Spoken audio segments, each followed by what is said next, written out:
Good morning, everyone. Good morning.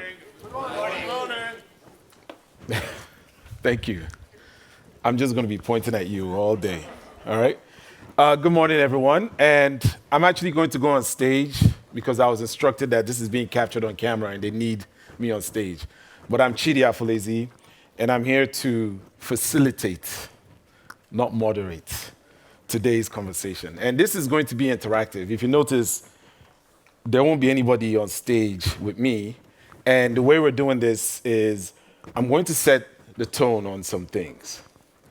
And then we will have a couple of really interesting people who build products in Africa discuss some of the things that they've done. And then we can talk as an audience, okay? But I do have one thing I want you to do for me. I want you to I usually ask people to close their eyes, but this doesn't look like an audience that wants to close their eyes, right? So just calm down and meditate for me on a product that you can't live without. Just think about a product, and first things first is not this. Because many people, not my phone, I can't live without my phone. What's a product that you can't live without? Something for you to think about. Let me get some examples. Anybody? Product that you can't live without. Yes, please. Pillow. Your pillow. Really? That is one of the most interesting answers I've ever heard in my life. What kind of pillow is it? Soft and big. Soft and big. For the night. For the night. What made this pillow become this thing in your life that you can't? Rest. And they go for good rest every night. So your sleep is important to you. Yeah. Okay. Anybody else? So is internet a product too? No. So no phone, no internet, no AI, none of that stuff. That's too obvious, right? Let me yes, please. Your glasses. No, that doesn't qualify. So without your glasses, you can't see, right? Okay, no, that doesn't qualify. I need something that is a little bit less I need something that is outside of the realm of normal. Yes, please. Self-grooming products. Self-grooming. Yeah. Very important. This guy, what are you talking about? Like, what's self-grooming? Shampoos, personal care. You know, there are people who swear by their personal care products. Like, literally, they won't come to this room if they don't put the right serums on. If there's no niacinamide or hyaluronic acid in it, they're not coming because your face is not going to be popping the way it should. But the reason I'm asking these questions, and we could go on and on, I know I saw other hands, please pardon me. The reason I'm asking this question is because I want you to think about the fact that what kind of effort was put into those products in order for them to literally permeate into your life the way they did, right? Her glasses, of course, you couldn't see, so that kind of makes sense. But personal care, I think we can get away without our grooming products, right? But he's clearly not leaving his room without shampooing with conditioner, and then the extra shampoo, then the serum on his face, then the spray, right? So that's what this conversation today is about, is building products that people love, but specifically building products that Africans love, because there's a nuance to the continent that we must talk about, especially for our Estonian hosts and friends. There's a lot of talk about how you build products on the continent. Where are my slides? Do we have them up? Okay, here we go. So, if I may. So, it is important for us to understand that there are so many ways to think about products. Silicon Valley has really dominated the product conversation in the last, I would say, 20 years, right? Yes? The Estonians are looking at me very Estonian-y, like, Chidi, we have our own products though, right? That's fair. Wise, Bolt, what's the big one? Skype, right? Is an Estonian product. But it is important to understand that on the continent of Africa, we have our nuances. there's a context that you have to build on top. And we'll talk about that today. That's why I handed you those handouts. Those are takeaways for you to keep in mind, right? If you're building on the continent, there's a certain way to think about how you start to set yourself up to build. So that's what we'll do today. So very quickly, I'm going to take about maybe 10 minutes to give you some context around why it's important to have certain things in mind when you're building for Africa. In fact, I like to tell people that building in Africa they say product is hard. I say building product in Africa is insanity, but in a good way. Because you have to be borderline insane to be building products that people will use on the continent, okay? So there's 7 principles that I want to share very quickly. They're on your sheet, so I'm not going to overtalk them. But the first one is proximity, okay?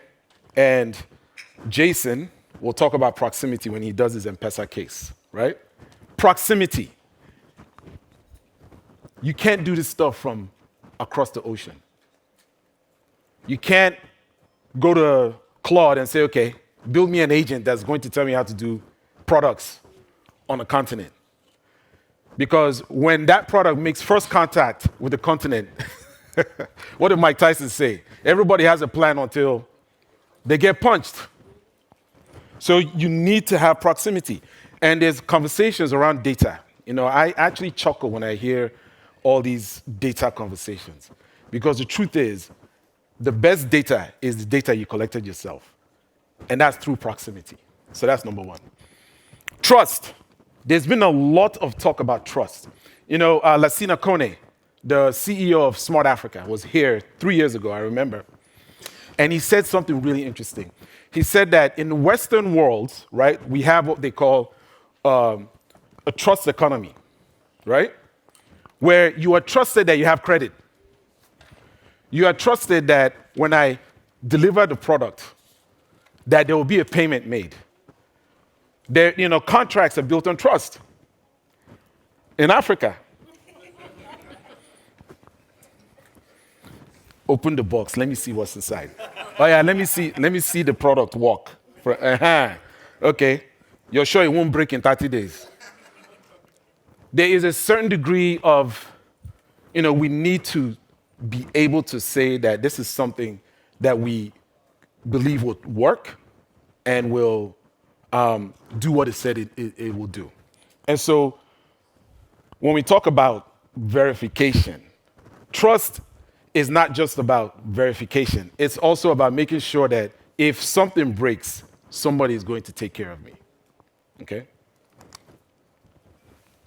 Context is a co-designer. I would love to hear from other Estonian companies that have gone to the continent and have discovered that, oh, we did this thing in Kenya, and then we tried to do it in Mozambique the same way, and got there and we failed. We crashed. And I won't give examples because that's what Kedi and Jason will do. But there's so many examples. Context is key. You have to understand the context of where you are building. You know, so if you ask me what do, I coach teams. I used to be a product leader at CNN before I started doing the work I do now. Sony Music, Time Warner. And then I decided to start coaching product leaders like myself. Public sector and private sector. And this is one of the biggest things I see, right? In fact, I don't even have to reveal anything about M-Pesa, but M-Pesa was so successful in Kenya that there was an effort to replicate that effort in South Africa. Where any South Africans in the room? Yeah. Are you using M-Pesa in South Africa right now? No, South Africa kicked M-Pesa's butt. And that's because there's a very different context that wasn't taken into consideration. Okay? So context is a co-designer. When you are building for Africa, you must take into context what's going on, right? Foreign exchange volatility. Do you know today your contract could be worth 20 million? You wake up the next day, your contract is now worth 14 million. Why? Because of foreign exchange, I'm Nigerian. You want to do business with us, make sure your foreign exchange guy is very good. Because they need to take into account the fact that you could just lose a lot of value just based off of context. Resource constraints. Resource constraints. You know, I love the story of the country of Rwanda. Rwanda does not have a lot of resources when it comes to minerals and all the stuff that we all fight about, right? But it is one of the fastest growing economies in the world. Because what did they do? Because they had resource constraints, they are landlocked, right? They're landlocked. You're not mining for anything in their country. They had to make do with what they had. And so they designed their product, the Rwanda product, based off of the fact that they are resource constrained. In fact, do you remember when Rwanda signed the deal with Arsenal? Do you remember? And what was the language out there? Everybody was really aggravated. This is money that should be spent on the poor people, and people are starving. Arsenal just won. Am I right? Did they just win? Look, I'm not taking sides. Man City people, don't talk to me. Man U, that's not my business. I just know that Rwanda bet on the right horse, right? Using the resources they had, and it has done so much for them. I'm telling you that tourism, the attraction, the amount of activity that's happening in Rwanda now is significant. That's because what they said to themselves is, okay, let's not rush this thing. Let's figure out how we are going to use the constraints that have been put on top of us. And they're doing really well right now. Okay? Oh, this is very good. So, let me ask, so the pillow that you're using, right? And where's, what's your name? He is all about the self-grooming stuff. No, man, you are. You said you can't do without. See, now he's denying it. This is what happens. You raise your hand, you said, I self-groom. Now he's like, well, okay, Chidi, leave me alone, right? The fact is, there's a functional aspect to it. You get to sleep well, right? Or you get to sleep. But there's also an emotional context. And that emotional context is that, you know, when you sleep well, it makes you feel good. You go out there, you feel confident. When you self-groom and you're looking shiny, right? You feel good about yourself, right? You feel good about the way people feel good about you. You know, on the continent, it is many times products are built just to be functional.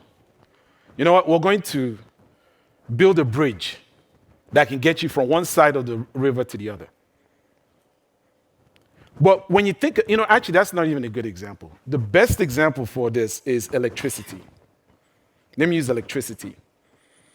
You know, you would think electricity is just functional. We just need to see. But do you understand that there are communities, when they get electricity, they hold their heads higher. They walk better. They feel like they are part of a community now, right? I have power. I can see the benefits to my children being able to study, right? When the night comes and you see the lights in my house, that is a status symbol. And so when you're building, it's not just functional, the emotional aspects must be considered. Because most Africans, all Africans, I would say, it doesn't matter, 54 countries, 54 contexts, 54 varieties, they are all very proud people. So when you build products that make them feel better about themselves, they will tell you to shut up and take their money. Okay?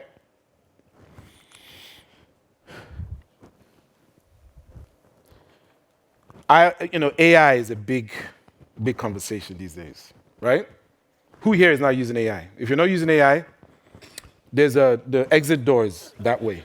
Security will escort you as you step out, right? But on the continent, as much as there's all this AI talk, the real AI is accumulated intelligence. You know, I like to talk about the gray gold, the over 50s. I'm one of them, right? And we know what we know. There's so much context, and I'm using that language very purposefully. There's so much that they know. If you're trying to build insurance, an insurance product, an insurtech product on the continent, and you just think, okay, I'm just going to Control C, Control V onto the continent, without talking to the folks who tried to build insurance 20, 30 years ago, who know the cultural norms, who know what's going on with the regulatory environment, who know, right, how difficult it is to convince an African to buy insurance. Ask the Africans who travel, do they have travel insurance? Ask them. No, you don't. No, you don't. Which kind of travel insurance? Eh? I know my people. They're like, Chidi, nothing's going to happen. By God's grace. God willing, right? It's one of those very difficult conversations to have, right? And so there are people who can give you the kind of guidance, right? So let me talk to my Estonians in the room. If you are looking to do business on the continent, there's a lot of talk about youth, right? Africa is the most youthful continent. There's excitement about that. Those of us, the old ones, the old guns, we're looking at you like, we know what we know, And we can absolutely give you the kind of intelligence, the local knowledge, the local context that will help you even do better in these environments, okay? So, and ultimately, this is what people are here to do, honestly, is they're looking for products that they can just use and love and ultimately choose to make their lives better. So, sometimes that can be missing, especially with technology. Technology is a tool. Products are what people actually use, right, on a day-to-day basis to make their lives better and to function and to say, hey, life is good. So that's what I wanted to do to kind of set the tone. And you have the paper there. This is the work that I do. I go into organizations and master classes. I do one-on-one coaches with leaders. And that's not a sell. I'm just telling you this is important because many of our leaders actually this is not what they're thinking about. Ultimately, is the bottom line, right? And there's some other things on there that you can see that we talk about. The operating environment. If I start to get into the operating environment, that's even a whole different ballgame. I see Lisi here. Lisi, who runs Latitude 59, beautiful event that they do here. I think it's the second time last year that you did it in Nairobi. The third, that's right. And I've seen the evolution. These are folks who understand the context, and they had to learn by being there, right? They had to go to Nairobi and learn, right? Hey, we're going to start at 9:30. I see Lisi at 10:50. She's looking at me, Chidi. Nobody, what's going on, right? But by the third event, she's made the adjustment. They know how to handle that, right? So these are the kinds of things that we talk about when we say building products that Africans love. All right, so I'm going to go forward. And the first thing I'm going to do is, so you have your sheets, and I'm going to bring Jason he's the head of product at M-Pesa. And he's going to come here and talk about a case, take about 15 minutes to talk about a situation that M-Pesa dealt with while moving into Ethiopia. Yes? Jason, come on board. Please, round of applause for him.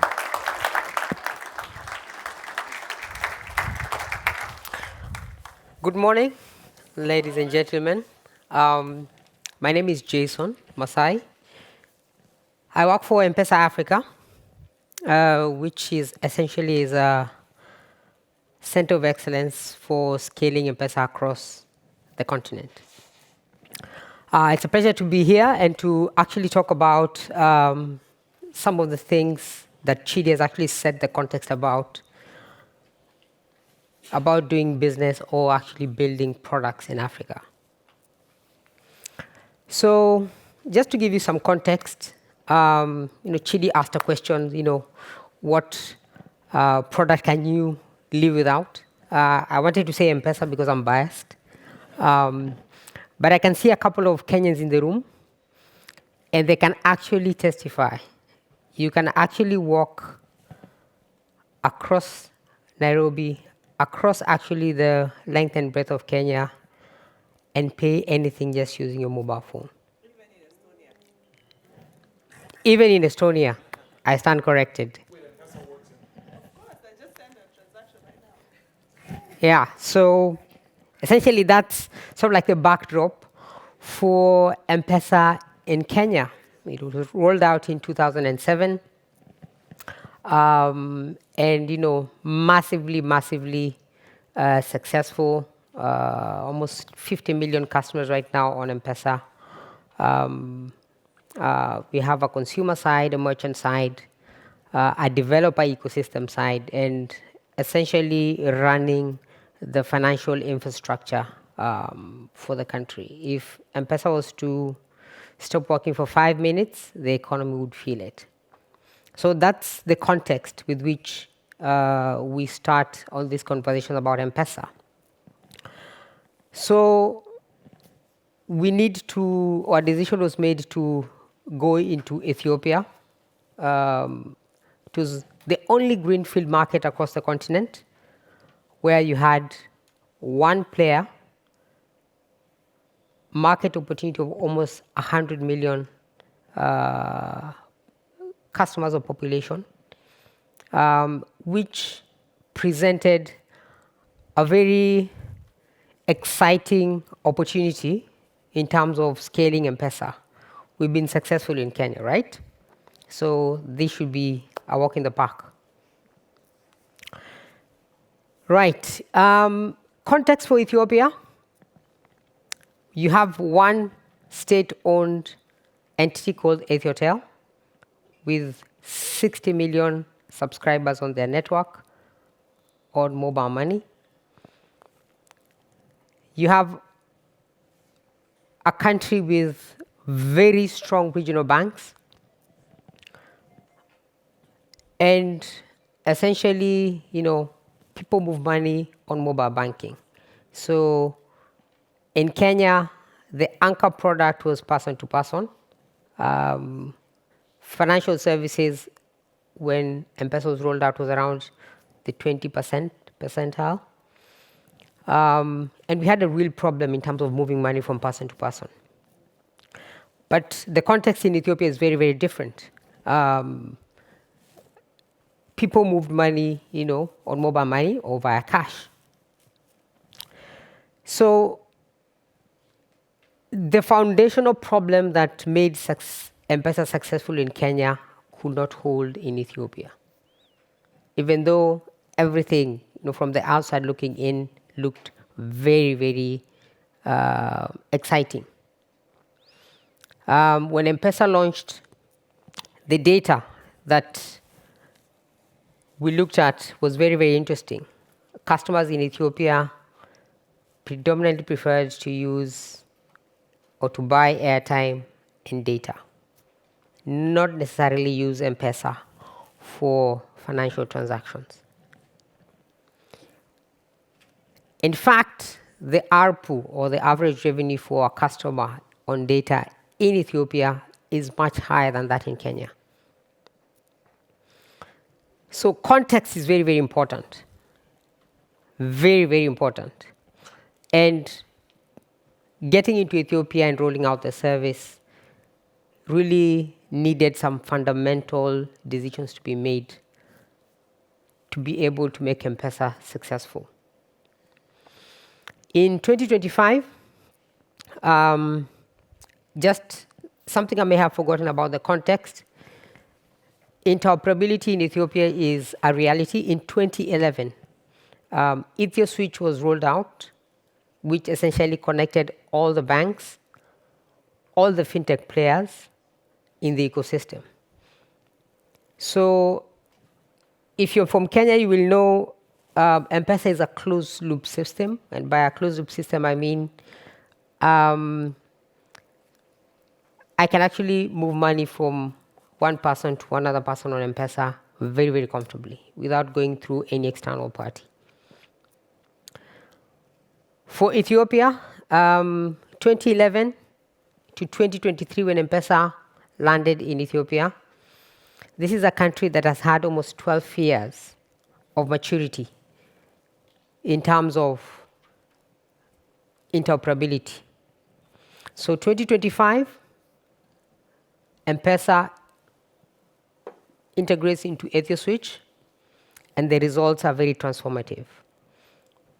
Early this year, 119% growth year-on-year in customer acquisition, just from that one decision to integrate to EthioSwitch. Again, you can see some of the product decisions are very fundamentally different from what happened in Kenya vis-a-vis to what happened in Ethiopia. Customers or Ethiopians are generally very patriotic people. When I went there, they prefer to use and consume Ethiopian products. This was a Kenyan company making entry into Ethiopia. The workforce, when they went in to launch out Safaricom and M-Pesa by extension, was predominantly expatriate based. In the last results announcement, the CEO, Ptandegwa, highlighted only 17 expatriate staff. Again, trying to change the face of the workforce so that it looks Ethiopian, it feels Ethiopian in every sense of the word. Most of the products right now rolled out on M-Pesa, the naming convention is fully Ethiopian. And that's not by accident, it's by design, because essentially that's the context with which we're working with. And as I finalize, if you want to build products in Africa, context, proximity, and actually being on the ground, as we say in Kenya, kwa ground, things are very different. It's very, very important if you'll actually build products that users can choose, that users love, and that users will keep on using. Thank you. All right. So thank you, Jason. And listen, M-Pesa will always, look, when we say what are the best products that have come out of Africa, M-Pesa is always, if not number one, it's 1.1, right? And that's because the success in Kenya has been transformational. But it's been very interesting how when M-Pesa tries to move just across the border, there's so many dynamics that have to come into consideration. So when you think about Estonian businesses, you guys have to fly almost how many hours, right? There's so much going on. Then you have 54 countries, right? Sometimes it's like the EAC or ECOWAS, and people try to group things that way. You even go into those regions, and the context, the proximity in those areas are very important for you to get your arms around. So building products means, and for me as a product coach, advisor, consultant, the number one thing is discovery, right? Yeah. You have to go and do discovery. You immerse, run some experiments. There's all this talk about, all these big deals and MOUs that are signed. But the truth is, this is an experiment culture. You have to take your time and just figure out what really makes sense before you start to scale up. And that's the mindset that I think Kedi is going to also help us understand. So Kedi is going to come up and speak on her experience as an Estonian business that is doing really well on stage. And I have to say something. I saw her and she keeps saying to me, Chidi, I look different from the last time I saw you. You guys see, I don't see any difference. I'm looking at her like, what's she talking about? Like, she looks fine to me. So anyways, Kedi, take it away. Thank you very much. Thank you very much, Chidi. And I'm going to talk about our experience with X-Road, which is the Estonian National Data Exchange Platform, and its implementation in Africa and in other countries where we have done it. we might think that X-Road is a very technical solution. So we're thinking about interoperability, APIs, and all of the technology behind it. But actually, from the experience that we have gained for the past 10 years in Africa, is that it's very much a political matter, and also we need to consider a lot of human aspects. So if you consider that you're implementing a product like X-Road is in Estonia, in your country, then it actually means that agencies, ministries are losing a lot of power, because interoperability means that someone needs to give up their data, their power, and quite often it's also related to budget issues. So we have seen a lot of resistance from many institutions, which we didn't think about, because in Estonia we have that trust, which also took time to build between different government institutions to exchange the data. But on the African continent, we still see that trust is not something very common in those countries. So we need to start bit by bit. Also, when we were talking about the presence, then it's very important to actually be in the continent. Talk to the people. It's impossible to do things remotely, because you actually have to spend time with the people, in the ministries, in the agencies, in the actual implementing agencies, so that you would understand the context and you can put the things into perspective rather than just transferring the technology without actually having any results.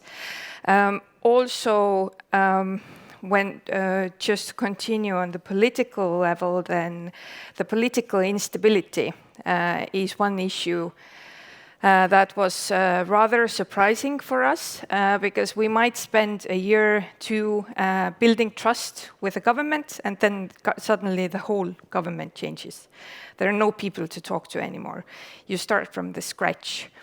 So these things maybe are not so common understanding for us, so to say, but they come from experience in the markets.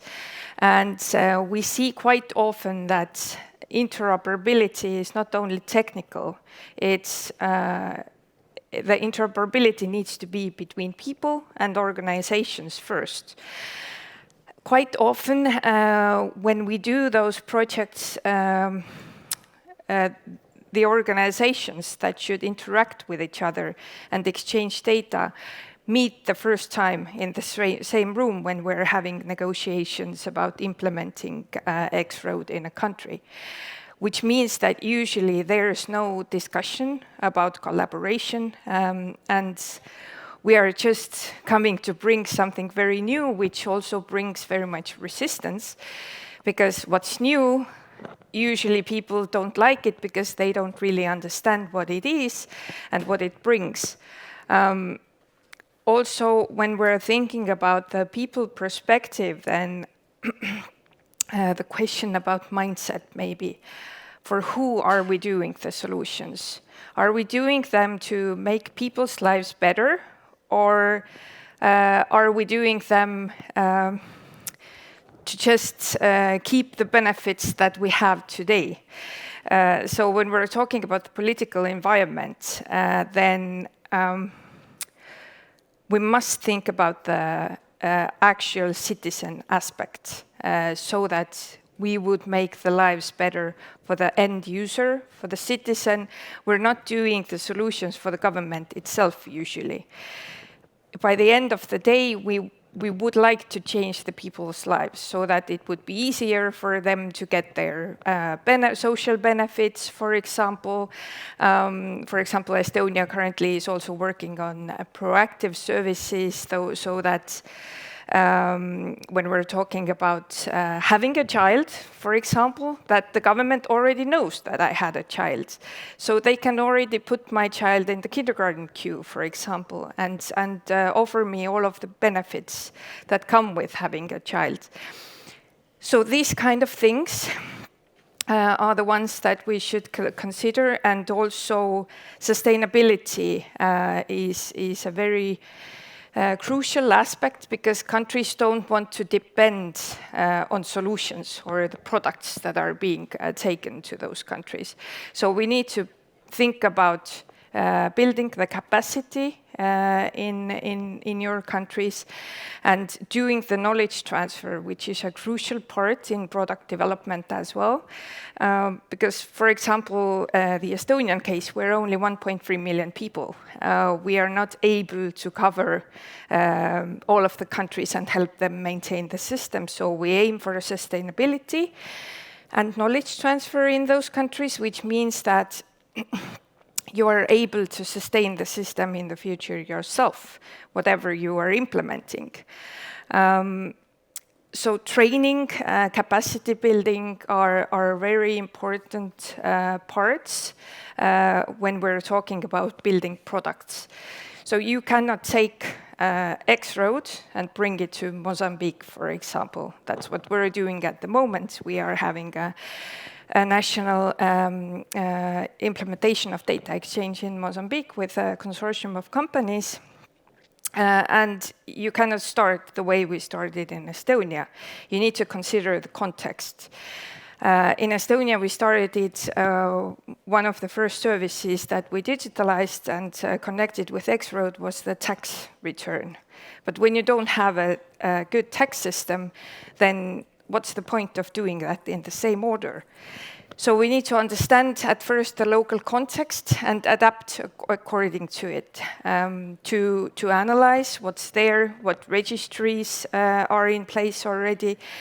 And there's no point to start creating registries, especially for the interoperability, but to start with those that are already existing, clean the data that we have, and to use that for that data exchange purpose to set an example, to build trust, and then the others will also follow. So the trust issue is also something that was very surprising for us, and it has taken a lot of time to gain trust. First of all, people don't trust each other. Institutions don't trust each other. So that interoperability part, as I mentioned, the technology or the product is the easiest part. The organizational and people aspect is the most important to deal with, and that was our lesson also from different African countries, that we need to start the discussion, building trust, and then we can apply the technology, not vice versa. So yeah. So thank you, Kedi. Please stay on stage. Jason, could you come up, please?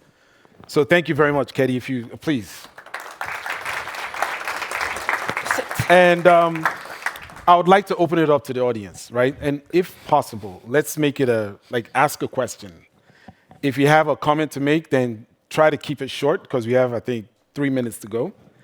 So let's open up the floor. This is interactive. If you want to disagree with something, that's fair. We'll push back too, right? So anyone, questions? Yes. We have somebody here. There's a mic coming to you.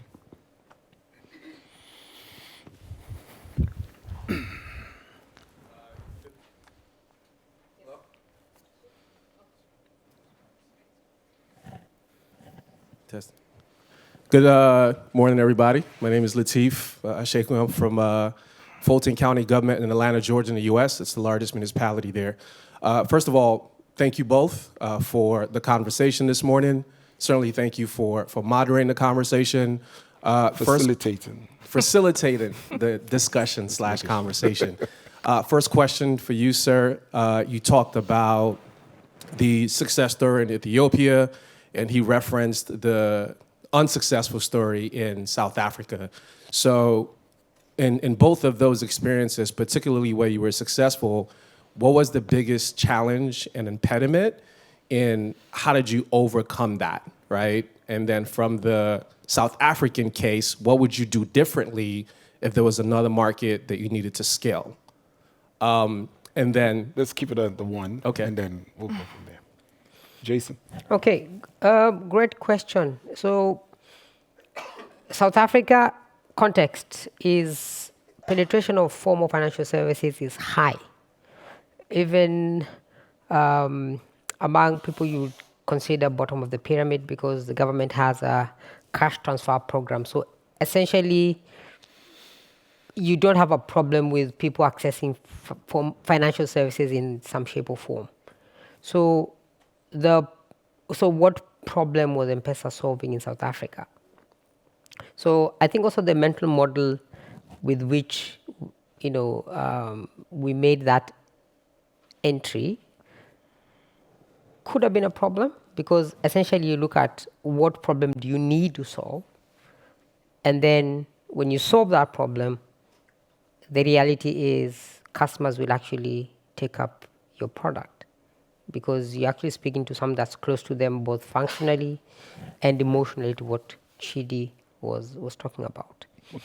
In Ethiopia, are we successful? I don't think so. There's still a lot of ground to be covered. I mean, what I was just highlighting was some of the lessons that we've learned. The population is 100 million plus. We are currently at 5 million in terms of 90-day active users. I think there's still a success story. It's still a success story being written.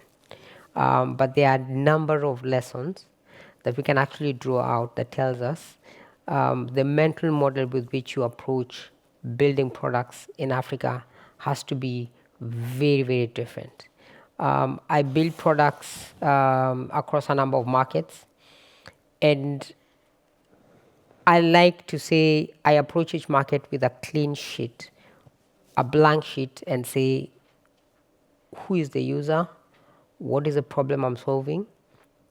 And then that forms the baseline of what I'll build. Not, it's worked in Kenya, so it will be very successful, or it's worked in Tanzania, it'll be very successful, and so on and so forth. So, yeah.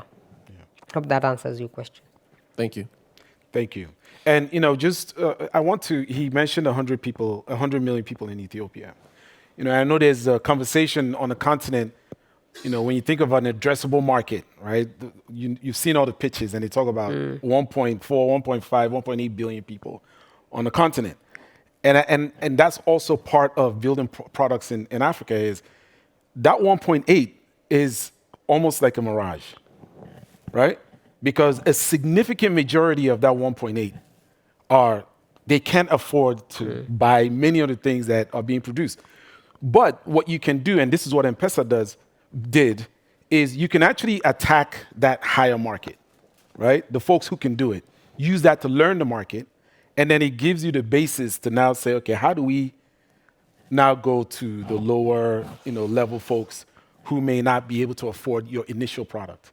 So the addressable market is not 1.8 billion. Many times it's 400 million or 200 million. And that 200 million is spread across 54 markets, right?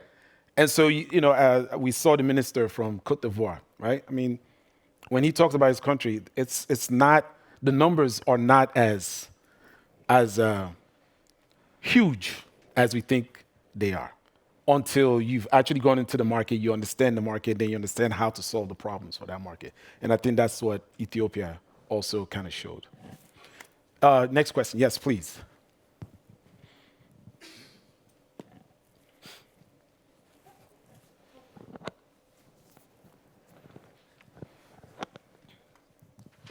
Very good conversation. Thank you, Chidi, and fellow fireside chat.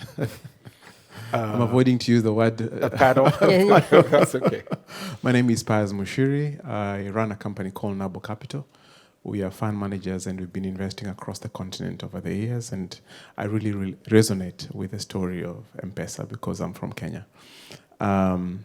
I'm just imagining, I'm speaking on behalf of many people in the room who are at the initial stages of building a product that Africans would love. And that's also very challenging because there's nothing like the African market. There's African markets, 54 countries. And also I speak from a conviction that if you really want to make a difference today, you cannot ignore Africa because we have glaring gaps. And those glaring gaps represent massive opportunities for value creation. My question is, what would be, with all the things that you've advised us, what would you advise a person who is starting today to build a product that Africans would love? What would be the starting point? And where does choosing a local partner come in? Thank you. Kedi? Yeah, I would say that first you need to love the product yourself. And when you think it's useful, necessary, and you like what you're doing, then go for it. I agree that Africa is a very diverse market. All of the countries are very different from each other, but there are some that are maybe a bit more culturally similar-minded. So just choose the market that fits best for you. Most probably it's your home market that you would like to start, and then you can scale up. Yeah. Yeah, I think for me, one word would be discovery. First, discover why do you want to build that product? Who do you want to build that product for? I think in product, there's a process we call that product discovery process. And I think that would be the starting point. Yeah. That would be the baseline starting point. Why are you building? Who are you building for? What is the context of whoever you're building for? How do they do what they do that you'd like to create value for them? Probably for them it's working fine. Yeah. So for me, discovery is essential, very, very essential. And I think you get discovery right. And it can even help you to see, do you even need to pivot? Probably your underlying hypothesis was wrong, similarly to what we found out in Ethiopia. Yeah. So discovery for me is like super, super critical. And it's important. So when we talk about discovery, what discovery helps you do, it's called product. It's actually a legitimate process, right? But what it helps you do is, there's a lot of talk about risk. It allows you to attack risk. It also gives you the opportunity to answer the question, not can we build this, because we can. Especially in this day and age, you can build something. It's should you build that thing, right? And that a lot of companies discover that they shouldn't have, or they should have built something else. So with discovery, and in fact, in front of discovery is what we call product strategy, right? Where you say, what problems am I going to solve? Because at the core of your product is a problem, right?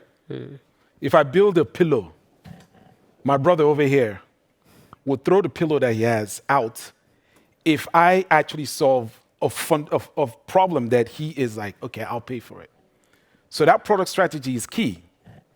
You do discovery, it tells you whether the problem that you've identified that you want to solve is real, whether the customer is real, and also the solution discovery itself, because that's the other part. Anybody can build a solution today. I know all of you are lovable. I know everybody's a lovable. You have accounts, Bolt. How many Bolt companies do they have now? It's like the car company and then the Vivint company. You can build a solution, but do the discovery. Know what problem, be clear, and even more important, know what problem you're not going to solve. Because that's the other part, is you build your company, you start building your company, things are not going well. You start looking at other problems to solve that are outside of the core problem that you're supposed to be solving, right? So I hope you don't mind. This is my, you say, how do I start a new product? You saw my eyes, right? And that's why those sheets are also there for you to kind of think of the context. Yes, we had a question over there, and then one in the back over there. Hi everyone, Indrek Pello. I'm a business consultant and strategist. Loved your 6 points to go to the market and I mean proximity, context, and the rest. I mean all very very valid, and I mean it's valid for any market, not only in the African countries. I mean, as we know, there's no European market, there's no African market. There are specific countries that we have to access with our products and services. But my question is more about the. I mean, we say that capital has no nationality, but actually it does. You know, if for example, you expand in Africa, you go from Nigeria to Ghana, and then the Ghanaians say, "Oh my God, those Nigerians come again with their products." So I mean, I'm not going to be the users of those, or Kenyans come with their M-Pesa again, and this is like, is there a friction there, or is that something that does not happen much? The national pride or national sort of rivalries, do they come to play in the business world as well?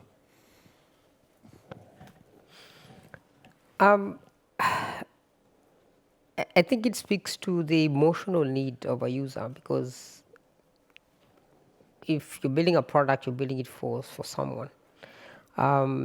And a good case in point is the example I used for Ethiopia. I mean, they're very patriotic. I mean, they love to use products or services they feel are, are built by Ethiopians. And you could see the interventions the company has in terms of just whittling down the expatriate community. Now it's 17, and I think the ambition is to make it fully operated by Ethiopians. And again, it speaks to a user's emotional need, which affects your bottom line. So the question is, how do you mitigate that? And in our case was, empower Ethiopians to run this company and to be in charge of their destiny. So for me, it's a need, it's a risk, if you may.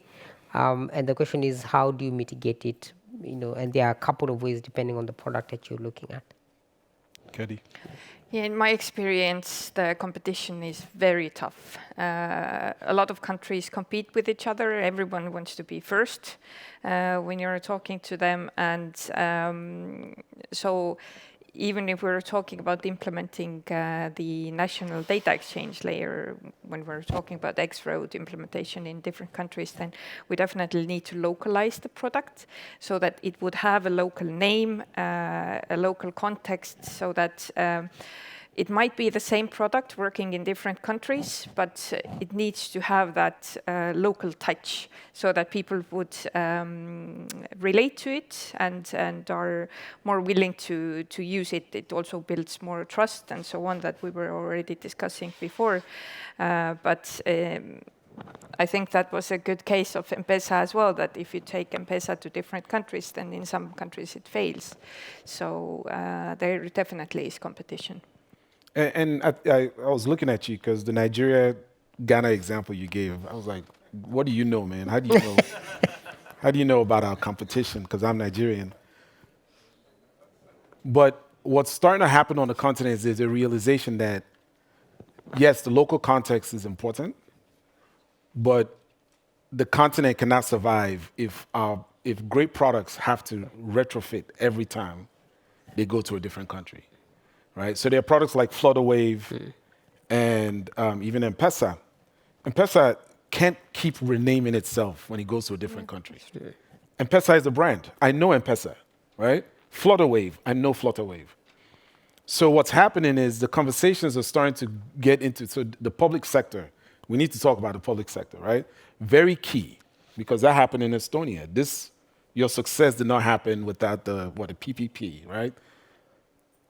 And that has to happen on the continent, because they can facilitate the ability of a Flutterwave or Aktors, right, to literally go from one country to the other without having to literally start from scratch and retrofit for that country. It's just not going to work. You can't have 54 subsidiaries of the same company, right? You should have one company that's able to operate across regions. So that's why I was saying they're starting to open up the regional aspect, right? So it's like, okay, we're doing West Africa. We're doing East Africa. We're doing Southern Africa. And those are helping. But yes, it's a challenge. It is. But I think they're working on those. We had one more question there because we've run out of time. The mic. Yes, right there. So please, if you can keep it short, that would be great because I'm about to get kicked out. I'm a banker. I'm going to make it very, very short. You're a banker? Yeah. My name is Isaac Shao. I'm from Tanzania. I work for CRDB Bank. The bank operates in Tanzania, DRC, Burundi, and Dubai. Yes, my question is, I want to know your perspective on, I want to say, let's look at China, the current relationship between China and Africa. There are a lot of pro-Chinese products in Africa, and the people, I would say people are happy with them. Maybe, I'm sure if you inspect me, I'm wearing something from China out of the entire catalog I have. You should come, let's... Yes, but I have nothing from Europe, I'll say here. So, but we are saying Africa is a big market. Africa is a big potential. But the Chinese have managed to enjoy a big cake of that, despite of whatever we say about it, the counterfeit stories and the likes. I want to hear your reaction that how can we, as people who will look at the quality vis-a-vis massive consumption, but also how can we ensure that whatever Chinese is doing, it can be done on these kind of relationships which we are talking here. Mm-hmm. Because otherwise we'll end up having these forums, but if you look on the impact on the ground, it will still be Chinese. Mm. Thanks. Any reactions to that? I have a reaction, but please. Yeah, so but the naming the countries in question, I'm a product person, so I'll attack it from a product point of view. Mm-hmm. The market reality in Africa is you do have a significant population who have very limited disposable income. That's it. To your question, why are Chinese products sort of making inroads? They're solving a problem, or they're meeting someone at their need. So for me, there's something we call product market fit. You can see a fit there from a cost point of view. Mm-hmm. Yeah? Mm-hmm. And I think that's what they've managed to do very, very well. Secondly is, I'm a huge shopper on AliExpress. It's an app. Currently, if I shop on AliExpress right now, it can actually be delivered to my doorstep. So they solved a very, very big issue on logistics. Initially, what used to happen when you shop on AliExpress, your package used to go to a postal office, could take a month, 2 months, but they solved the problem. So I think approaching, elements of value creation with a problem-thinking mindset, also looking at how do we look at the user in question and offer value at their point of need is very, very critical. However, whoever is doing it, because if someone does it, as we looked at, users will actually choose that product. Yeah. Kedi, can I flip the question? I mean, you come in on a services level. You're delivering a very specialized type of service and product. Are you seeing competition from the Chinese in your arena? We're not so much worried about the Chinese rather than the Indians. But in the end of the day, I would say that it doesn't matter where the solution comes from. It's the main aspect is that it fits your needs and it's sustainable, so that it's just not for one season, but for a longer period of time. Yeah, and I think the point is that the Chinese, the problem, so it's interesting. Sometimes you build a product and you think you're solving the problem of, okay, I can't sleep well. But the fact is, the problem you're solving is I only have but so much disposable income, if I have any at all, and you're helping me save money, right? That's actually a product case, is that we are helping them save money. And I think that they've cracked that nut. That is their positioning. And as much as people complain about quality, the fact of the matter is the price point, the entry point is easy, right? It doesn't mean, though, that better quality products can do well. In fact, they will, because there are people who want better quality, and they will pay for it. That's why I talked about the emotional case, right? And just to close the conversation, I wanted to use this to close before I thank my guests, is when we think about building products. So let me use Nigeria for an example. And the public sector, I was working with a public sector leader in the state of Lagos, the biggest state in Nigeria from a population standpoint. And they deployed this digital product for informal traders in Lagos. And after a couple of months, they looked at the data and the uptake was abysmal. So they went to say, okay, why didn't these traders? Oh, it would allow you to get an ID. I'm sorry, that's the product. You get an ID that would allow you to now apply for loans and get the loans. And these traders need the loans, but they were not signing up for the ID. Can anybody guess why? Anybody? Just. All right, we don't have time, so I'll do this, right? When I actually told the team, I said, listen, did you do any discovery? They said no. You know, the IMF came, gave them a whole bunch of money, and they just deployed, right? I said, did you go? And they said no. So I said, let's go do some discovery. We talked to some traders, and their feedback was, as much as I need this loan, getting an ID is going to expose me to the system. So I don't want to be seen. I want to be invisible. That's the informal sector, a huge part of the African business environment. In some countries, 70, 80%. So that's why you do discovery. When you want to build products that Africans love, you do discovery. You have a strategy. You know how to deliver. Your go-to-market has to be on point. It is not a matter of my product is the best. There's many not best products that are doing extremely well on the continent, right? And it's not because people don't have, standards. It's because they're solving a problem. And that's what building products that Africans love is all about. So I want to thank you, Jason and Kedi, right, for coming here and doing this conversation. We have some gifts for you, so if you don't mind. Oh, I get a gift too? Thank you. And I don't think we're taking a picture because the cameraman doesn't like this room. So it's okay. We'll get a picture another time. Right. So thank you, everyone. And this was very fun. We have Jana that can take the picture. Oh, you have to? Okay, please. We'll take a picture. And you can go and grab coffee. You don't have to hang around for a picture.